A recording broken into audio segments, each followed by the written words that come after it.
Okay, here's a quick screencast to get you started with number 55, which is a three-dot problem.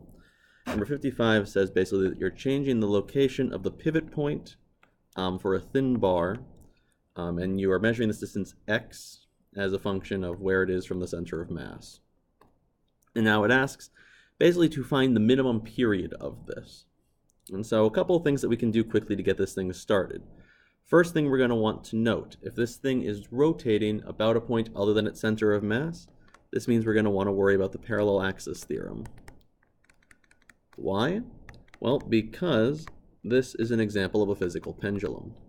And we know that the period of a physical pendulum, as I forget what I was writing before I start to write it, the period of a physical pendulum is related not only to x, but to the rotational inertia. Not about the center of mass, but about the pivot point. So we need to be able to figure that out. Now, they also ask for what the minimum period is, I believe.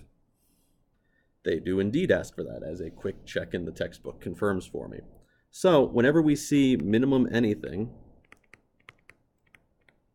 we should know that means one of two things. It probably should mean, if you're in calculus right now, that we want to do first derivative of this thing, right? Because we have a min-max problem. You'd also want a second derivative to determine if it is a min or a max. Or, instead of that, we could just graph it and find it by inspection.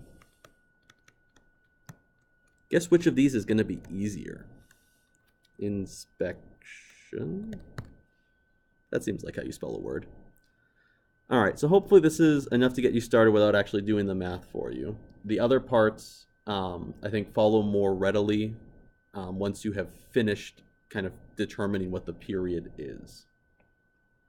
So, yep, have fun.